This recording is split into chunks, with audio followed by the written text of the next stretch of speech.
Hey, what's up everyone? Hope you're all having a wonderful time. Here a quick guide for the cast on crit Avalanche Shaman in Last Epoch. The cast on crit Avalanche Shaman is a work in progress build that's been very fun playing around with, and at the same time a bit of a challenge. The idea around the build is to build around the set Halvar's Pledge, which will cast a avalanche boulder at a target when you are dealing a critical strike with a spell.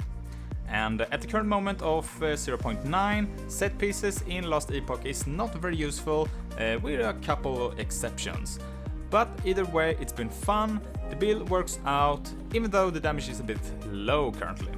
Don't get me wrong, it is still fine if compared to some other builds out there, but it's not going to be like the Judgment Fire Aura that deals hundreds of thousands of damage per second. But on the other side, the build is quite tanky. We get a lot of different sources of defense here, some damage reduction, leech, heals from both healing totems and Eterra's blessing, which is also being automated by picking up the Blossom Garden from the passive skill tree. As most of the skills are cold base, we're getting some extra layers of defense by shielding and freezing enemies as well.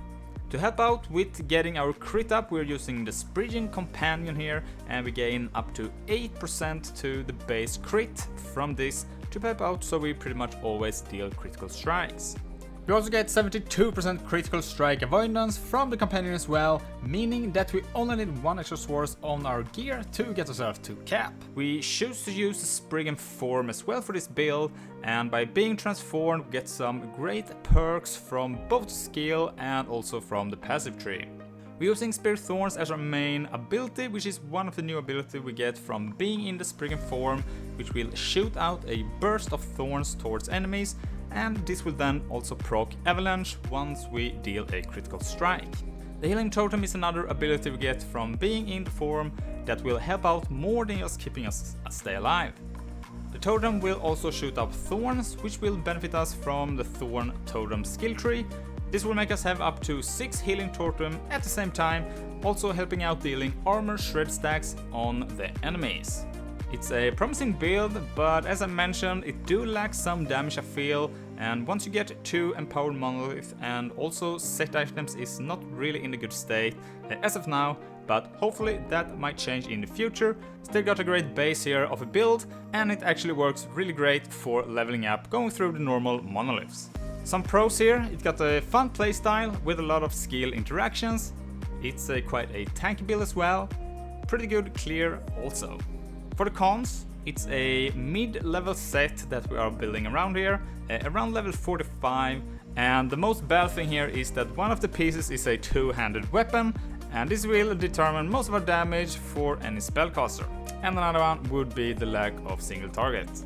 For the uniques, and in this case also the set pieces, we have the full Halvar set here that's let us play around with the 3 set piece bonus, 100% chance to cast avalanche boulders at a target when you critical hit with a spell.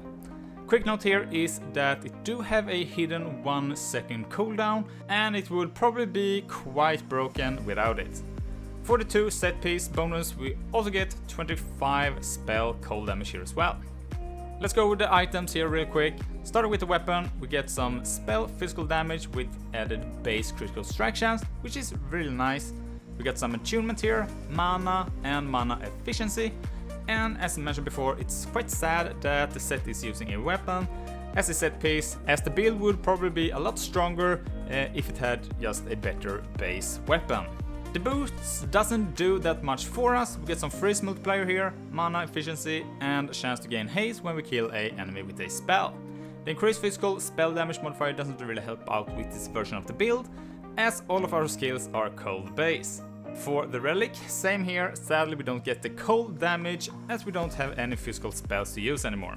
But we do get chance to shred armor and also some frostbite on spell hit, which do help out with the build a bit. Silverfront is a unique ring that makes it so when we directly cast summon vines we get teleported to the target location, and so this makes the skill a mobility skill, huge quality of life to have, but that's pretty much it for this item. Optional, you could also go for a Titan Heart, for the setup for the extra 15% less damage taken while wielding a two-handed melee weapon. And you also get up to 40% increased health here, but on the negative side, the chest makes us unable to regen our health, but it doesn't really matter for this build as we are leeching from hits and crits, as well as getting healed by our totems and also the Eterra's blessing. For the stats, go for health, resist, critical strike avoidance for the cap. We want increased spell, cold and elemental damage, critical strike multiplier, increased spell critical strike chance, increased cast speed, chance to shred armor on hit, and also attunement. And for the class specific stats, try to go for critical strike multiplier while transformed, and also with increased spell damage and increased minion spell damage. For the idols, you want to go for 2 ornated idols with the chance for a avalanche boulder to drop at a nearby enemy on spell cast, and also increased cold damage per active totem. We also want 2 grand idols with increased spell damage while transformed, and increased spell damage if you have an active totem. For the blessings, some of the more notable ones is going to be from the Black Sun, and here we could go for the critical strike multiplier. Ending the Storm for the increased cold damage. Reign of Dragon, you can go for up to 20% to all resistance. The Age of Winter for chance to shred cold resist on hit. Spirit of Fire for some flat armor, or even going for chance to apply frailty on hit. And let's go over quickly the most important notes for the skills, starting with Avalanche. So Avalanche is going to be the main thing that we are going to be proccing from our set bonus.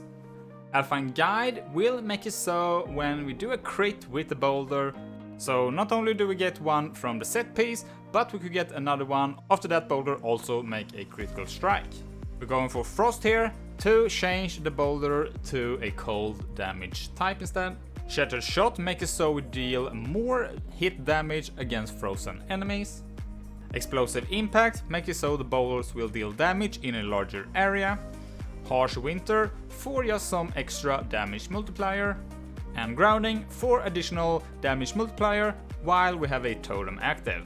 Spriggan Form is another skill that we are using, transferring us into a forest Spriggan, and we gain 4 new abilities from this as well, which we're going to go more in depth in soon.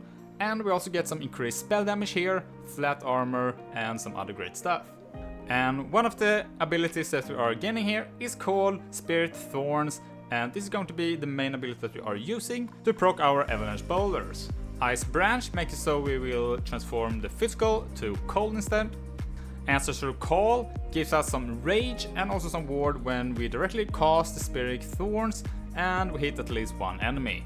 And this makes it so we can stay in the Spriggan form pretty much all of the time. Branch Storm makes us so we can pierce with the Spirit Thorns, and we also get some penetration here for physical and cold.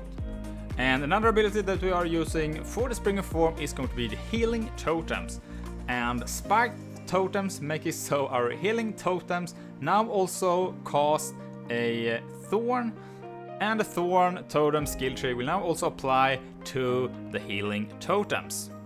Unbound Garden makes it so we can have 1 additional totem, and also the important one here is so we always summon 3 totems at the same time. So next, summon Thorn Totems. As I just mentioned, this tree is going to be applying to the Healing Totems. Torrent of Thorns makes it so we have a chance to shoot out double projectiles. Titan's Bane will increase the cast speed by a huge amount, 150%. We're using Spriggan Breath here, just so we have a chance to pierce enemies. We're putting 3 points here in Forest Expanse, and this will make it so we can have additional maximum Thorn Totems plus 3, so we get 3 totems from the Spriggan Form skill tree, and plus 3 here, giving us a total of 6 totems. Lastly, Shred Armor, so we can have the Armor Shred chance here, 100% chance per totem. Eterra's Blessing is a heal that will both heal our minion and ourselves and provide some great buffs along the way. This is also being automated by picking up Blossom Gardening here, the 8-point bonus here. When you directly use a spell or move skill, we will cast Ethereal Blessing on a nearby minion. And this combined with this one, Binding Heal, Make so when Eterra's blessing is cast on one of your minions, you also get healed yourself for a portion of his base heal. Soul Bond, so we get some global increased spell damage here. Ancestral Renewal, make it so when we heal a target that is already at high health, we will summon a healing totem instead. And these are not sharing the totems that we are summoning from the Spriggan Form. Florence, make it so Eterra's blessing heals half of its value immediately and also some of its value over 4 seconds. Regrowth, make it so we heal again when Efference expires. And also Purge, just so we cleanse our ailments when we are healed.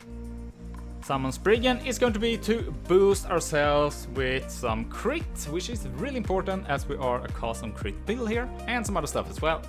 So, Aura of Retribution is the one that we want to go for first. Base crit chance 8%, and we get some crit avoidance here as well.